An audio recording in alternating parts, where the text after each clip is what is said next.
এতগুলো মুরগির মাংস দাওয়াত নাকি আজকে? আচ্ছা গেস্ট আছে, তোমারও দাওয়াত থাকলো। ওরে আল্লাহ, আজকে আমার শাশুড়ি থেকে আমাদের দাওয়াত। এত খালি মুরগির মাংস? না, আলুর মাছ দিয়ে আলুর ঘাটি আছে। ও, আজকে উত্তরবঙ্গ বিখ্যাত আলুর ঘাটিও আছে আজকে। এত কয়টা মুরগি রে এতগুলো পা? 3টা মুরগি লেনছি।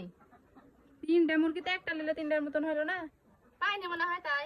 ওরে আল্লাহ, পাইনি। আজকে আমার শাশুড়ি থেকে আমাদের দাওয়াত। তো এ বেলায় দিবেন না রাত্রে দিবেন নি? না, খালি দুপুর বেলা। কি জানে রাত্রে দিলে না, রাত্রে কোনটি যাবো? রাতে রান্না খাবো।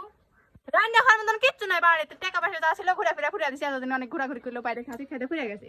এখন দেওয়া লাগবে। দিবানি খাইতে দিবা না, যা যা দেওয়া লাগে দিবানি, তো খাইতে দিব না। ইদি আল্লাহ, রান্না বেড়া তাও খাইতে হবে। আর এতদিন ভরে যে আমি রান্না বেড়ায় সবকিছু করে দিই। বেটার বউ তো খাইতে হবে না, শ্বশুর শাশুড়ি। তাহলে আপনিও তো শাশুড়িদের দেওয়া লাগবে না? এই যে এখন রান্না খাওয়াবো, রাতে পারবো না। রাত্রে আগে কোন চা খাবো আপনারা বলেন? হোটেলে চলে যাবো। হয়, কথা ঠিক বলেছেন। আমার শ্বশুরে বলে নি টাকা দিয়ে, তাহলে যাবো না, সমস্যা নাই। সারাদিন শ্বশুরে দেবে, বাপের তেল লেগা। হ্যাঁ, এবার টাকা নাই। না, বাপের টাকা নেই। আজকে অনেক মেঘলা মেঘলা ওয়েদার দেখতে পাচ্ছেন। আর মানে এক সপ্তাহ ধরে মেঘলা মেঘলা ওয়েদার আছে। আজকে একটু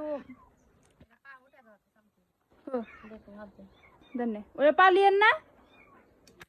ফেভারেট আমার শাশুড়ির কাছে পা খাতে দেওয়া হবে।